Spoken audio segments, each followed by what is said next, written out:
Swayam Prabha. Digital India. Educated India.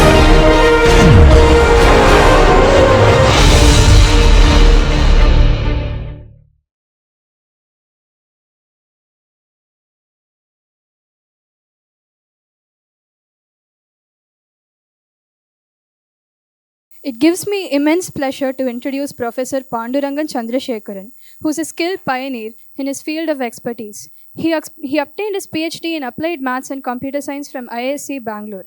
His area of core expertise includes cryptography, cryptology, graph theory, and pragmatic algorithms. He now serves as a Satish Dhawan Visiting Chair Professor at IISc Bangalore. He spent over 40 years as a professor in the Department of Computer Science and Engineering. He previously held the Venki Harinarayanan Anand Rajaram Chair Professor position. He is also celebrated for his vision in nurturing young minds, fostering innovation, and strengthening our nation's presence in computer science research. Let us all give him a warm welcome. So there are three of us involved in the starting of this program. There is one of my students, Parthasarathi.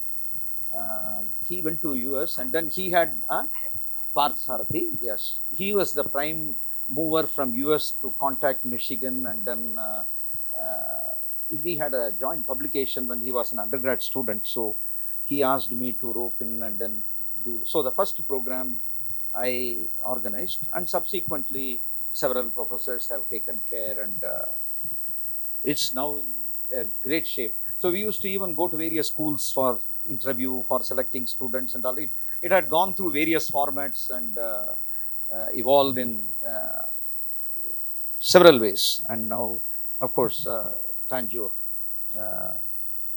also they were very kind enough to be our collaborators and then take the students over there and then train them.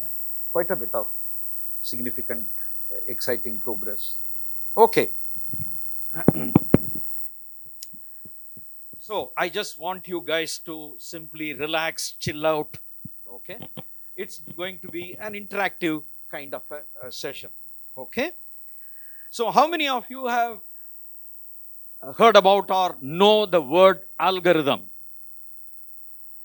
Okay, almost all of you or quite a few. Okay, let's take the compliment question. How many of you have not heard about algorithm?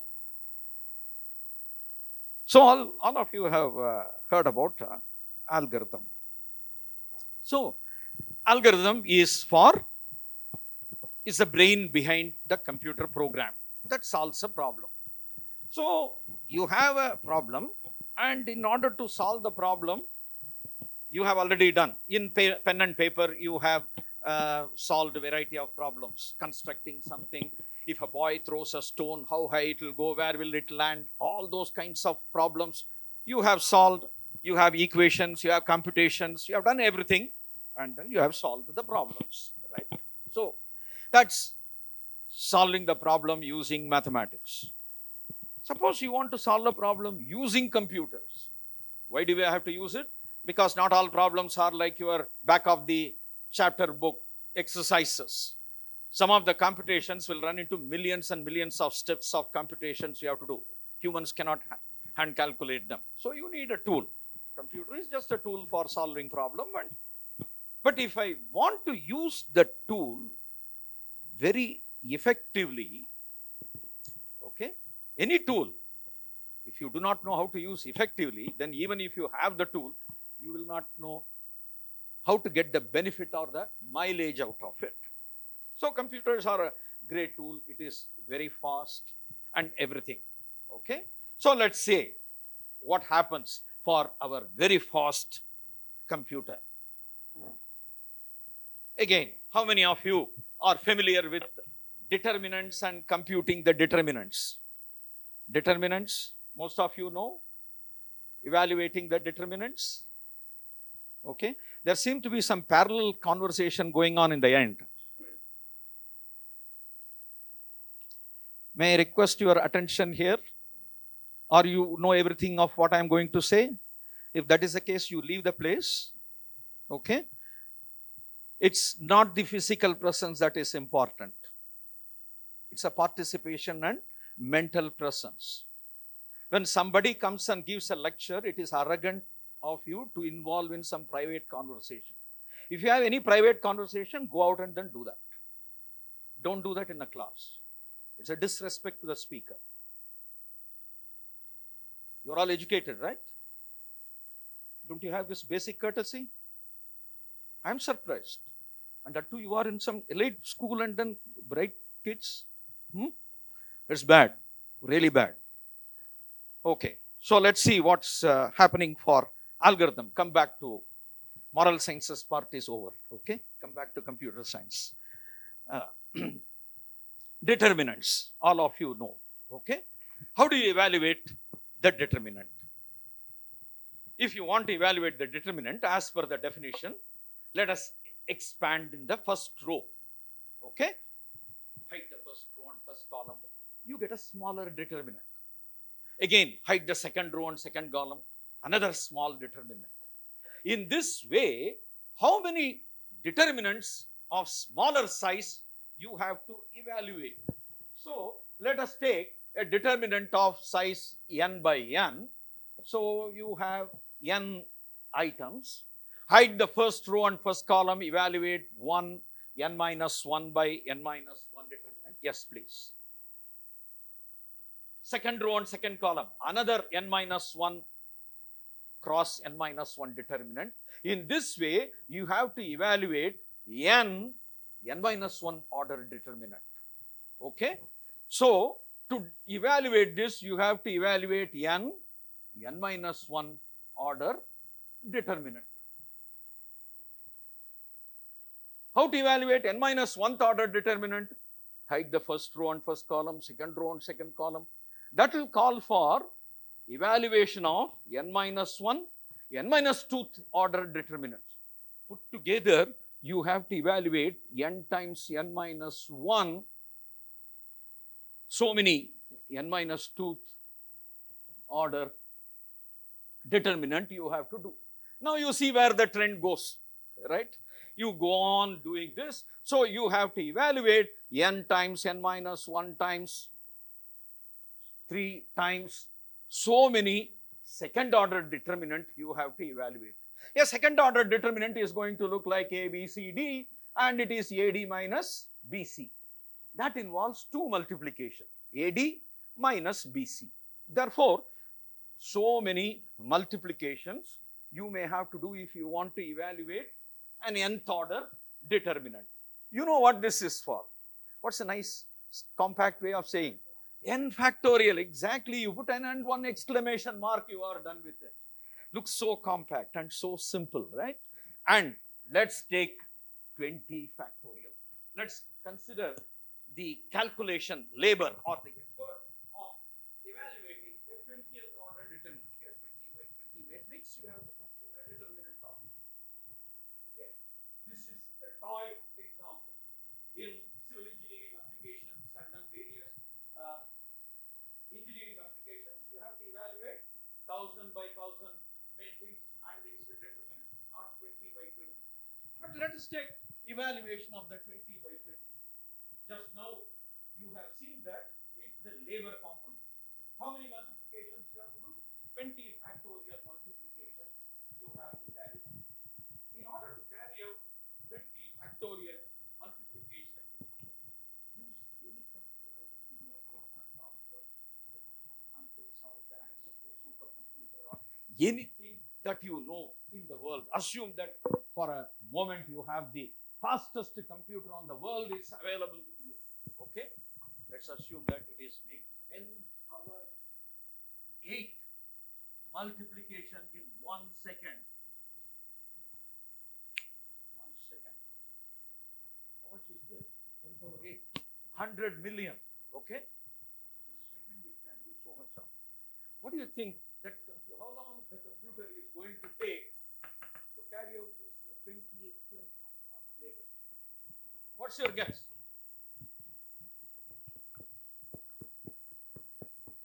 What's your guess? How long do you think it will take? How many minutes? Just guess. Or just approximation. You should know to do few things in your head, get an estimation, rough idea. What's a rough estimation of 20 factorial? Okay. So let's say 20 times 5 is 100. 19 times 6 is another 100. 18 times 7 is more than 100. Okay. And 17 times 8 and 16 times 9, 15 times 10. All these are more than 100. And then you have, let's say, up to 15 only I have covered. So 11, 12, 13, 14, each of them are more than 10. So this is 1, 2, 3, 4, 5, 6. This is 12 and 4, 10 power 16, about more than 10 power 16. And then I have left out 1, 2, 3, 4. That's another 20. So 10 power 17. So 10 power 17 is roughly, it's a very crude estimate.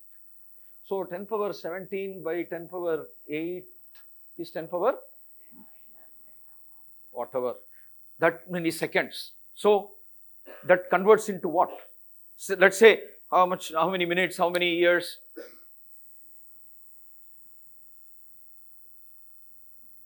How many years is 10 power 9 or 10, whatever is the number of seconds?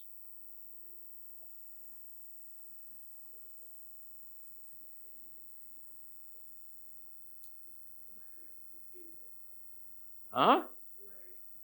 So it's going to take 350 years. Neither any of us nor our great grandchildren will be alive to see the answer. You switch on the computer, feed this 400 number, write a program and then let it go on, assuming there is no power cut and the machine works on and on and on and on for 350 years. You get one number as an output, the determinant. Is it acceptable? If it is the struggle for 20 by 20, how are you going to handle 100 by 100 and 1000 by 1000 matrix and its a determinant? That is what we need. We want to invert matrices. We are going to take a sample point, okay, in a space and then observe various data and properties. Quite a few things you have to do in various applications. This unbelievable, just 20 factorial computation you can't do, even with the fastest computer in the world. Okay, so what do? We have to solve this problem, and then we have a method, and that doesn't work. It doesn't give a reasonable or a practical solution. This is where you have to think. What do we do in mathematics? We think. That is mathematical thinking. You look into the properties, you look into the equivalents, you look into the way in which they can be done. If doing this way is better than that way. There are two different ways to do the same thing. Which way of doing is better? Let's take simple thing. A square minus b square is a plus b times a minus b. Okay? You know this identity. For computer scientists, this makes a whole lot of difference. There is a lot of insight here to be looked at when you look into computer. Because in computer, multiplication takes much longer time than addition. That is because multiplication is a very complex algorithm. Addition is simple. Digit-wise you add and then you get it. One pass. Multiplication is way too complex. This way, if you evaluate, it calls for 2 multiplications and 1 addition. Subtraction, addition are all same, right? And here, only 1 multiplication. This is going to be faster in computer than this. This is going to be way faster than this. They are same, identity. So, this looks like a simple one, but then there is another problem. If you use this to evaluate, can you just guess what the problem is going to be in computer? If you do it, it's not going to be comfortable. This is much more comfortable in some sense. In what sense? Can you guess? Yeah, that's what I told you. This has 2 multiplication, this has 1 multiplication. Any other major disadvantage in this? You have all written computer program and then worked on it, right? Some languages. All of you are familiar with writing some basic codes? Don't consult. Think on your own. No consultation. This question doesn't require a consultancy services from your neighbor. It's a question directed to you. Stay focused and answer. What is the problem in this? I'll also put one further restriction. Assume that A and B are all integers. Still, there is something nasty here, something much more comfortable over there. What is that?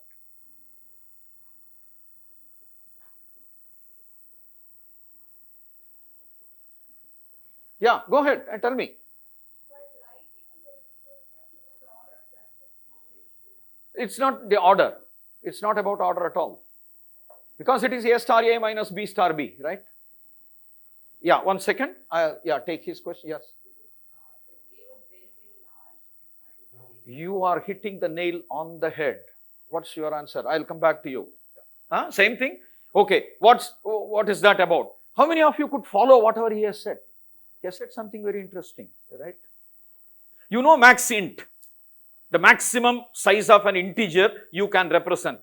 Any number over that is going to be a mess. Okay?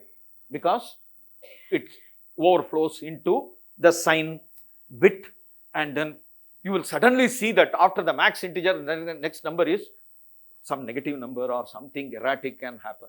So you must always restrict yourself with numbers smaller than max int. Okay? Now, if you are using a square, a large number will overflow. What is the maximum limit you can have for a? Only square root of max int. B cannot be larger than square root of max int. A cannot be larger than square root of max int. Let's say max int is 2 power 32. Let's say. Okay. Square root of that is 2 power 16. Very small number. That's all you can handle. You use any larger number, A square will be a mess, B square will be a mess, nothing is going to work. Whereas when I deal with A, B like this, up to n by 2, up to max int by 2, I can go. Which means I can go up to 2 power 31, almost to the limits I can take. So if A square minus B square is small and representable, if A and B are large, it will not give the answer, whereas this is going to give you. That's the purpose of identities in mathematics. Identity means doing the same thing in two different ways. One way will be more effective, another way may be bad. Lot of identities. Every identity has a life behind it. Great ideas and purpose behind it. Mathematical identities are not simply a formula to memorize to get marks in exams. Each one of them like this they carry a deep message. Okay. Now, we have,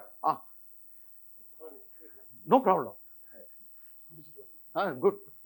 Good that you are also here. Okay. So, the identities tell you doing the same thing in two different ways. One of them could be effective, another could be bad, or it may have certain disadvantage. Now, determinant. We have seen that the way in which the determinant was defined is impractical. The way in which it is defined, if you compute like that, it's going to take 350 years, which is estimated by you guys. Okay? So, that's not the way to do. What is the other way to do? Is there a way to do determinant with less labor, with less number of multiplication? This one has reduced one multiplication. Now, I want to have another way of evaluating determinant with less number of multiplication. Do you know a way to do that? Actually, you know. Only thing is you have not recognized that it is a smart way of doing that. Anyway, let me shake your brain and figure out What is the other way in which you can evaluate the determinant? What are the other ways in which you know? Huh? Yes, yes.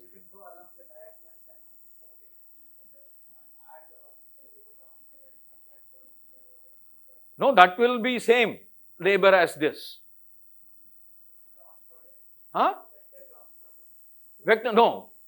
Vector cross product will have the determinant. Our problem is to evaluate the determinant. How to evaluate the determinant? Yeah. Huh? Amazing answer he has given. Simplify. There is a transformation which preserves the determinant value. They are called row operation and column operation. You know that, right? You multiply one row with another row with a constant, bring a 0 here. Again you bring a 0. That way you make it upper triangular matrix. Once you have the upper triangular matrix, what is the determinant value? Simply product of the diagonal. That's it. So only n multiplication. N multiplication. That's it. But to do the row operation, right? Let us imagine you have this. You have to multiply this row with some constant and subtract. Bring 0 here.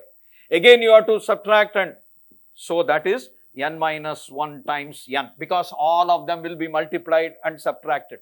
Again all of them will be multiplied and subtracted.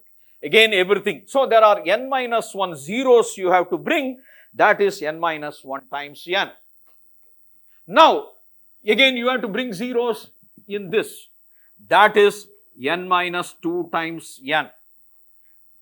Go on like this. You simply see that the total labor in reducing your matrix to an upper triangular matrix is n times 1 plus 2 plus n minus 1, which is n times n minus 1 by 2. Anyway, this is less than n cube, right? Put all of them as n. It is less than n cube. N is 20. 20 cube is 80,000. 8,000. 8,000 multiplication only. Fraction of a second you get an answer. There is one method that was taking 353 years. There is another method that is taking less than a second. Before you blink your eyes, the answer is flashed on the screen. You got it? This is called design and analysis of algorithms. I am now coming up with a new way of solving the problem, which is more efficient. Okay? The earlier method was very complex, impractical. Now I think that's useless. Is there any other way? Can I do the same job in any other way? Same job. I want to evaluate the determinant. Fortunately, I have a mathematical theorem. You do the row operation, the determinant value is preserved. You do the column operation, the determinant value is preserved. So you do the row operation and column operation. Now you estimate the labor. Okay, how many row operations I have to do? First n minus 1, then n minus 2, and so on. Each operation has n numbers multiplied, subtracted, and stuffs like that. So overall n cube, when n is 20, this is less than 8,000. 20 factorial to 8,000 is a dramatic improvement. That is what is all about creativity. Problem solving requires clever ways and innovative ways of solving and arriving at brilliant solution. This ChatGPT won't do. Okay? You can look into the computer any number of times and then consult it. What it can replicate is whatever is available somewhere there, it can produce. And there are many problems for which the solution, even if it is known, it won't be available public. They will be patented and then they will not be discussed and revealed. Okay? So, if you want to be innovative, you must have the skill and ability to be creative. So, you must have the ability to think. The first thing that you need is that mathematical thinking. In mathematical thinking, in the abstract world of mathematics, you derive various properties. For example, the row operation preserves the determinant. When that was discovered, when was it done? Who has done it? Do you know who has done that? Which mathematician has done that row operation preserves the determinant? Who has defined the determinant? Mathematics, history. Figure out. Okay? Find out who has done all of that. These are all very important things to know. Right? Who is the genius behind such an idea which can reduce? When that was discovered, there was no computer. It was purely viewed as a mathematical proposition and a property. When identities were discovered, computers were not there. Right? But it is used now. So the point is, we need a connection. First, the mathematical thinking. Then the computational thinking. What is computational thinking? How do I carry out a sequence of computational steps to solve the problem? What is involved in that way of doing the computation? What is involved doing in this way of doing the computation? And I want explicitly computable sequence of operations. Okay? Let me quickly again check with you. How many of you know calculus here? All of you? Reasonable numbers? Okay. You know Rolle's theorem, mean value theorem? Rolle's theorem, you know, right? Given a continuous differentiable function and an interval, okay, there exists a theta such that f dash of theta equal to f of b minus f of a by b minus a. You know this and you know the proof. You have everything. I will give you x cube minus 7x plus 9 and the interval 47, 92. Can you find the theta? Do you know how to get it? Huh? This is called the mean value theorem. Right? Okay, don't go there. First, close your computer. Close your computer. That's not a good attitude at all. Not at all. First, look at for me, the ground rule is listen and learn. Okay? No cross-checking with a computer, no cross-checking and then interacting with something and then answering my questions. Everything is directed towards you. Okay? That's a basic agreement we should have in the classroom. Okay. So, do you know how to find theta? Those who know this theorem. Maclaurin series, expansion and proof, everything is there. Computational method is not known. Given a function, what are the computational steps I have to do to find this theta? That's very important for me because that defines a slope parallel to the line joining these 2 points. So, what is important is we need a explicitly computable method. When we have the explicitly computable method, the next important question comes, how efficient is that? What is the labor component in this? How many operations are there? How many operations you do to solve the problem? We have seen the determinants. That determinant evaluation, one way taking so many steps, other way is taking less number of steps. So this way we have to create. Whenever we have a problem in our hand, we have to always figure out how to come up with a clever way, how to reduce the labor component. How do I come up with a way to solve the problem in a more efficient way? This question is to be answered, and this is going to be answered. This question is there as a core question in every innovative product that you see, in every app you click, and every product that is marketed everywhere. That is because you don't want to have an inefficient solution implemented and marketed. Who will buy your product? You have a compiler for Python or an interpreter for Python, new one. You send us a hello world code, press the return key. It takes 5 minutes to compile or interpret and give the answer. Will you like it? As soon as you want the answer. Every solution should be very efficient. It should be very fast. So, the whole world in computer science is always struggling about figuring out the best possible way to solve a problem. That is called algorithmic thinking. The specialized way of coming up with better solution for the problem in hand. That problem could be a problem in geometry, it could be a problem in set theory, it could be a problem in some mathematical domain. It depends on your application. You may be solving a problem in civil engineering or mechanical or metallurgy or anywhere. It could be some optimization problem of optimizing the resources for constructing a bridge. It could be anything. But the whole point is, I have a task in my hand. How do I solve that in a clever way? Okay? This is the question.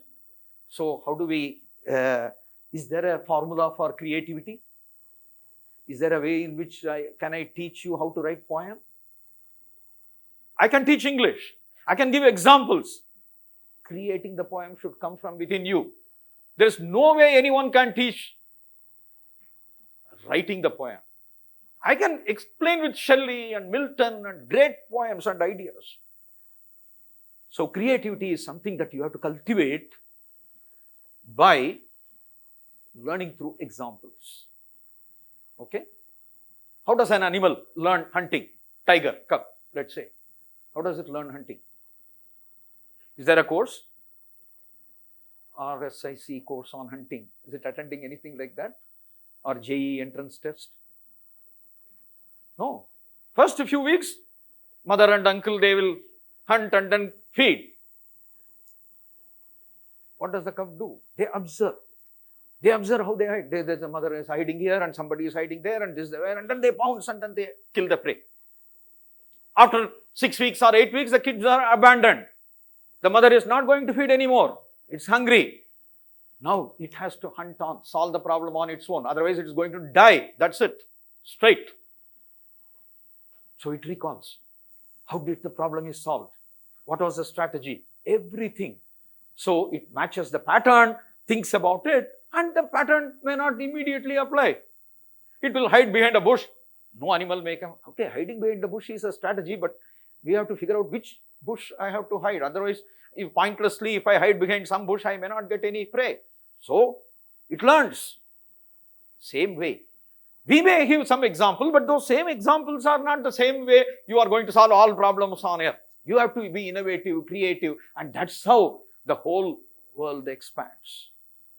The whole software industry and problem solving, everything, all application, anything related to computer expands only by creativity. Okay? So you have to be extremely creative, very creative. So what are the models? These models, there are certain standard techniques created by some brilliant, out-of-the-world brains. It is good to have them as a model or as a source of inspiration for us to make sure that we attempt at least in those lines to begin with. Later on, you may have to be innovative, right? In law school, they learn about a lot of case studies. It's not that when he practices a law in a court, the case in his hand will be one of the one that he has read. It will be somewhat similar to that. That's all, right? Same way, you need to have certain great. So what, instead of looking into examples and example 1, example 2, some 10 examples, people have looked at the following. What is the basic computational pattern behind all the successful ideas? And if I could observe that pattern of computation, I can see that wisdom applied. So you go one level up and try to grasp what is the basic idea behind it. That's called paradigm. Paradigma. Para means external, paramilitary force, external. Daima means example, Greek word.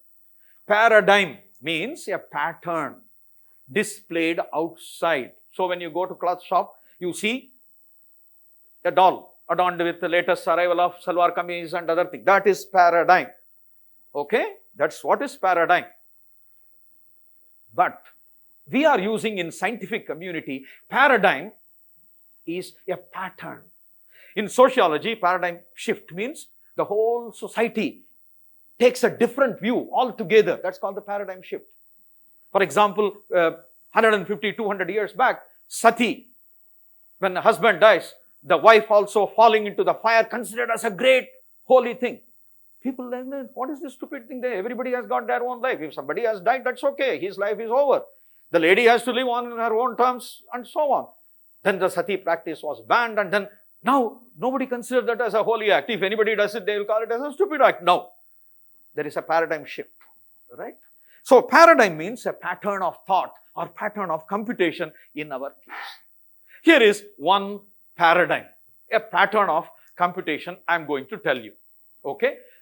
We have in computers working on finite object, and let us assume that your input is enumerated as A1, A2 for any problem. A1, A2, etc. AN is the input, okay?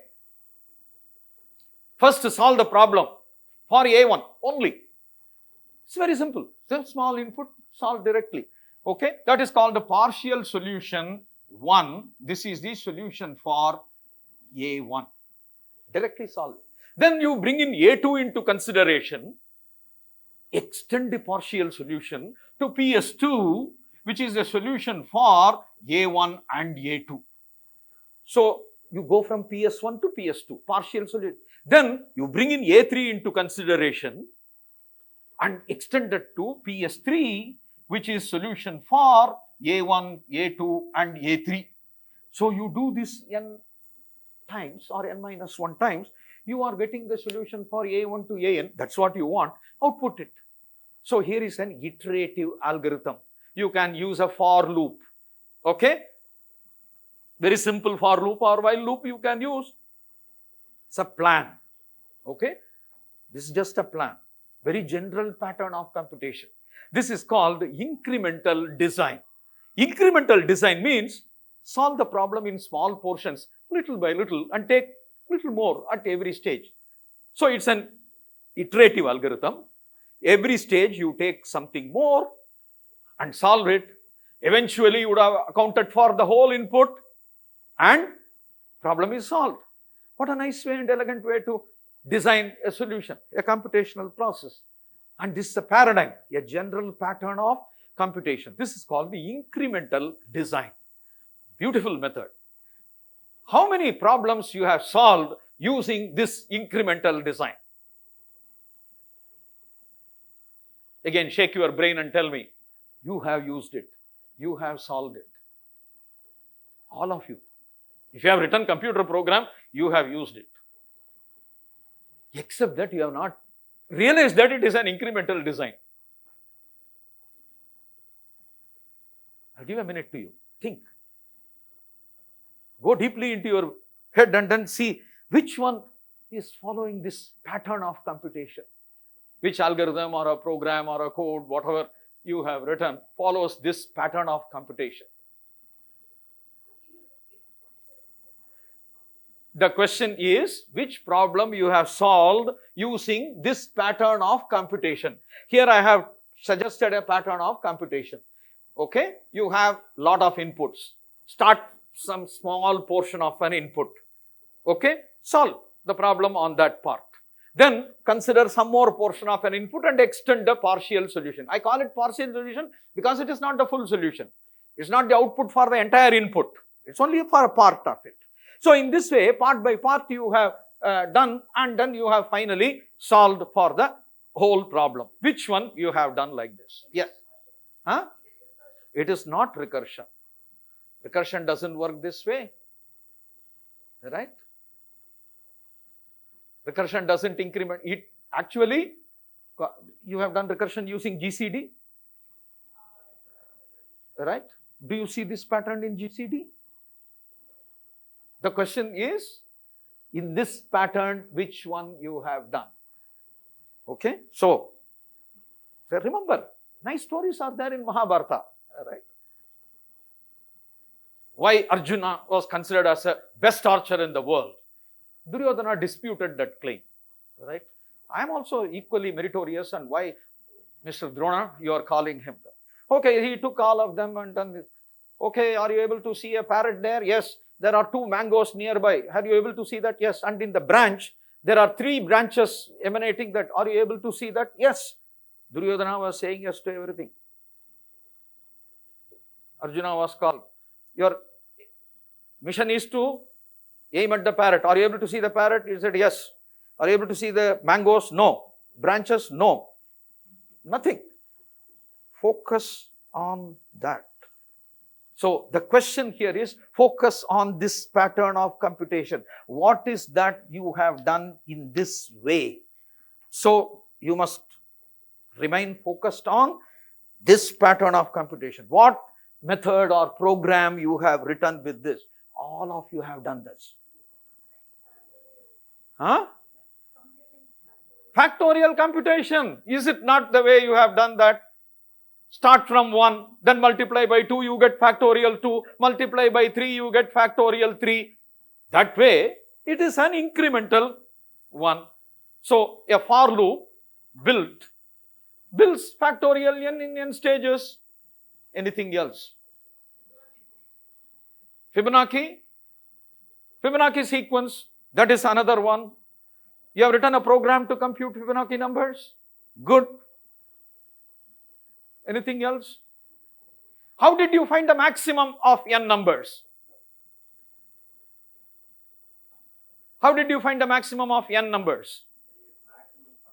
First, you put the maximum as the first element. Compare with the second element and update.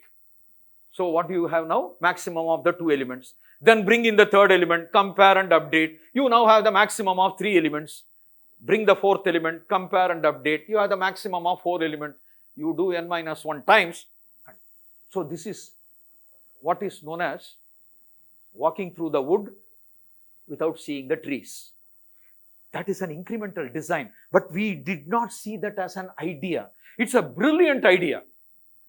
When you see that as an idea, what is the advantage you get? Here is the advantage. Suppose you want to do sorting of n numbers. You are familiar with sorting, right? What is the incremental sorting method? Very simple. Take first item. Don't worry about it. Bring the second item, get sorted 2 items. Bring the third item, extend it and make it into a sorted 3 items. One more, sorted 4. Another, sorted 5. N steps, sorted n element. Completely different problem is solved, but the same pattern of computation. The moment you view something as a paradigm, the advantage is you can apply it for a large class of problems because it is an abstract idea. It is applicable in various contexts. You can solve a problem in geometry. You can solve a problem in numerical method. You can solve a problem in set theory. It doesn't matter because it's an approach. That is the reason why familiarizing yourself with a pattern or pattern of computation. What the tiger cub has observed is a pattern of hunting. And that is what it is trying to apply, right? So, that wisdom is very important. So, whenever you see a method, what is the basic idea behind that? That's how you should see that hereafter, in future. Any method when you see, what's the essential idea behind this solution? Why it works? These kind of questions will elevate you to a different level. You will not be a mute hand executioner or write a program and then see the output and then put a table and then user interface. All gimmicks, they won't make you anybody. Understanding the real idea behind it, working for it and using it in another context and constantly thinking about it and enriching yourself internally is what is going to make you a thorough and seasoned professional. Okay, so that's where you become innovative and then that's where you will have an edge over others. Creativity, that's the only way to win the race. Okay, that's the only way to win the race. Be smart. Okay, now let's try to take an example of applying this incremental design and then I'm going to interactively discuss with you and you should keep using this idea and keep giving me better and better solution. Okay, that's what the whole thing is, that it's your responsibility. I've told you what, and now I'm going to tell you a problem and then I will tell you one solution which has been done so cleverly by excellent brain. Okay, so for a while we will interact and then figure out how to solve. Let's make mistakes. Don't worry about failing and other things. And even what you have said is wrong, it doesn't matter. It's to learn. Okay. Therefore, feel free to come up with your ideas and interact with me. Okay. Are you all ready, guys? Okay. It's quite some time after lunch. Therefore, by now, I hope you are awake reasonably and then you can respond to my questions.